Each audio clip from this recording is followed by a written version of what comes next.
People once paid strangers to bang on their bedroom windows every morning just to wake them up.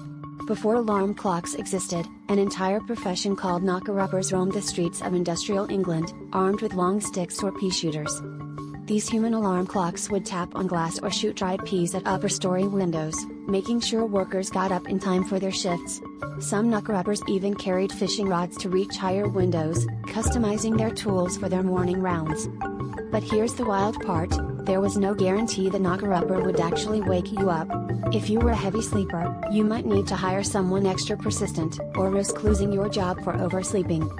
This vanished job shows just how inventive people got before modern technology.